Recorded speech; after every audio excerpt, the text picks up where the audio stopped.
Ron, o Cavaleiro do Espaço, o começo do fim.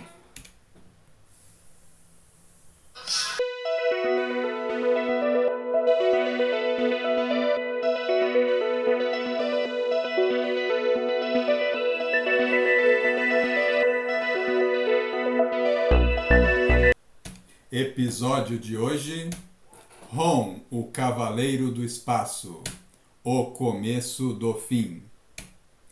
Essa história foi publicada originalmente em 1984, na 61ª edição da revista Ron Space Knight, com o título na capa Into the Darkness of Race Realm, nas trevas do reino espectral. E aqui no Brasil ela saiu em 1989, na edição 14 da revista X-Men, da editora Abril, que traz uma aventura de vários heróis da Marvel em Nova York, dominados pelo feiticeiro Kulan Gath. Bem, essa história começa, com uma cena na praia. Então aqui tem um salva-vidas ali ao fundo. Na verdade, para nós, ele está na frente, na nossa frente aqui, mas ele observando ao fundo ali o mar, na praia, as pessoas brincando, tomando sol, Parece que está tudo tranquilo, um dia de calor. Mas essa cena de alegria é interrompida quando uma nuvem enorme de asas da morte aparece. Um rastro pelos céus escuros, de asas da morte. Aparentemente parece que elas vão atacar as pessoas, mas não, elas não atacam, elas se dirigem para altitudes ainda maiores. E as pessoas observam que esse bando enorme de asas da morte começa a se reunir e formar uma espécie de disco, apontado para o Sol. Realmente é um disco estelar, uma formação que os espectros já utilizaram anteriormente em outras histórias do Ron.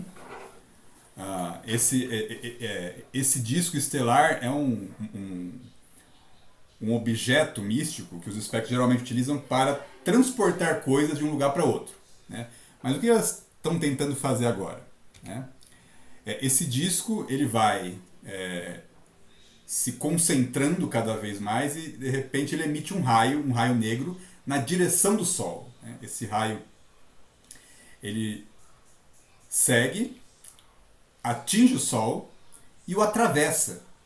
Ele atravessa e continua a sua jornada, em busca de alguma coisa. O que será que esse raio ele pretende fazer atravessando o Sol?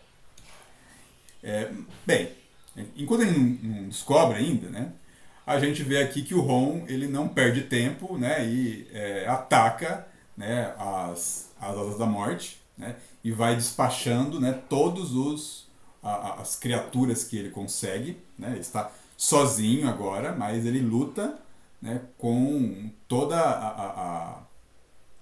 a força que ele tem.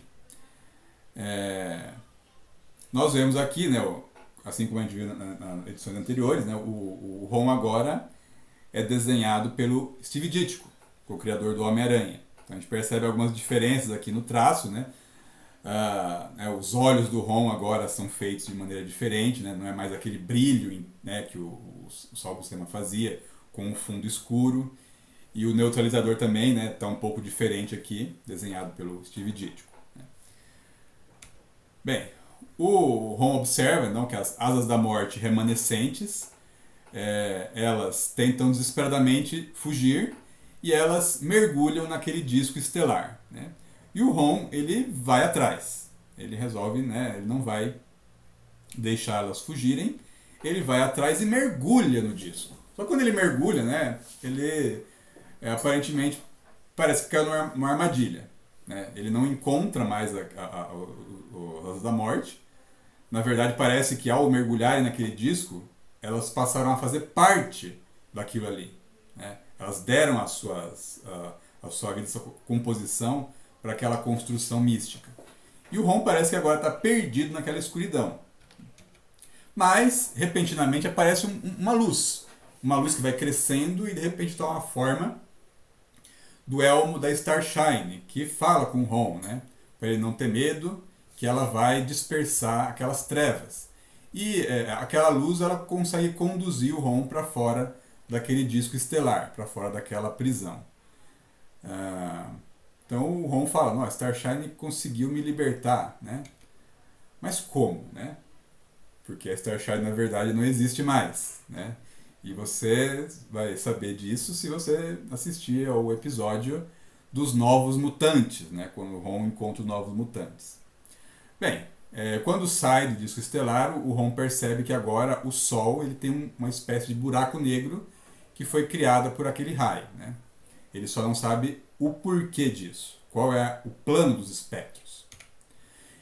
E aí nós somos levados em seguida para um acampamento militar, onde um agente do governo dos Estados Unidos, um agente do alto escalão, está conversando com o general Lockley, né? É um cara ruivo, né, com os óculos de lentes verdes, e esse é um personagem assim que ele já apareceu em outras histórias da Marvel, né? Um personagem bastante importante na história dos Vingadores. É o agente Jairesh, né? O agente Jairesh apareceu em 1978 na revista Avengers, da The Avengers, número 168. A gente vê aqui na capa, né, os Vingadores eles invadindo a sua própria mansão, né? E há uma pessoa ali que está sentada tranquilamente, né, com as mãos assim, né? Parece que estava aguardando os Vingadores, né? Nessa edição é que nós conhecemos o Jairesh. Ele está sentado ali na poltrona, ele invadiu a mansão dos Vingadores, né? E amarrou o Jarvis, né, o mordomo dos Vingadores. Ele se apresenta como um agente do Conselho de Segurança Nacional. E ele tem, tipo assim, uma credencial top, né? Ele tem uma autorização suprema, assim, no governo dos Estados Unidos. E ele se torna, ali na verdade, um problema para os Vingadores. Porque ele foi mandado, né? Os Vingadores eles são reconhecidos pelo governo, tem ajuda, né? Mas aí para poder manter essa autorização e essa ajuda, o governo manda o Jairesh para ser tipo um agente controlador. A partir daquele momento, ele vai definir quem são os membros dos Vingadores, em que missões que eles vão atuar, quem vai ser quem vai ficar no plantão ou não. Ele vai ser um pé no saco dos Vingadores, né? Ele vai se tornar um grande problema para eles. Mas o Jairesh ele já havia aparecido antes, né? Em 1977, na edição 165 da revista The Avengers. Só que ele não foi apresentado, né? Ele apareceu no meio da multidão. Ele se aproveitou que o Conde Nefaria havia atacado os Vingadores e a mansão estava desprotegida, né? E ele entrou na mansão. Né? Entrou na mansão e depois ainda reclamou para os Vingadores, né, que qualquer um conseguia entrar naquela mansão, né?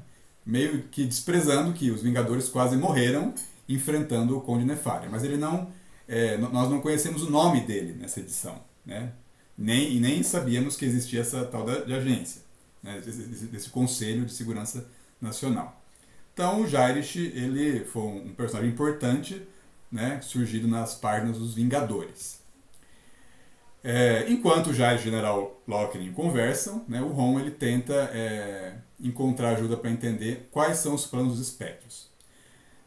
No episódio anterior, Ron, Starshine e Rick Jones encontraram uma menina sobrevivente de um ataque dos espectros a um trem no meio de uma nevasca. E essa menina ela foi atingida por uma língua de um espectro, mas ele não terminou, ele não conseguiu transferir, né, as memórias dela para ele completamente, nem matá-la. Mas essa menina ela acabou adquirindo uma ligação com os espectros. E ela consegue de alguma forma compartilhar uma mente com eles. Ela sabe o que eles estão pensando, planejando. E o Ron vai pedir ajuda para ela. O Rick Jones não quer, né, que ela faça isso. Ele briga com o Ron, fala, né, para ele deixar ela em paz, porque ela já sofreu bastante. Mas o Ron precisa de ajuda. Né? Ele precisa de ajuda e ele pede. E a menina, que chama-se Cindy, ela aceita ajudar, né? Então ela tenta se concentrar e ver se ela consegue perceber o que os espectros, né, estão planejando.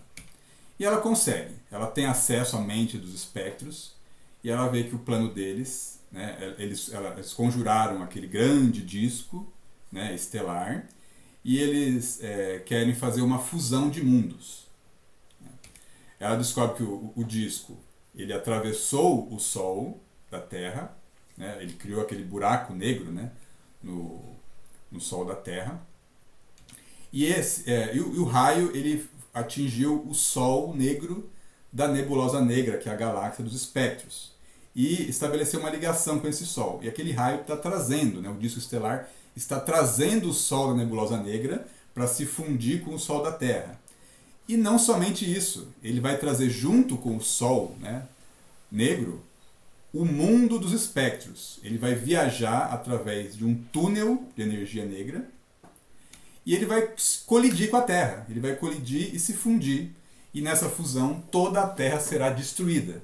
E aí haverá somente um mundo dos espectros. Então os espectros que perderam o seu mundo, eles fugiram né, do seu mundo quando o Ron os perseguiu.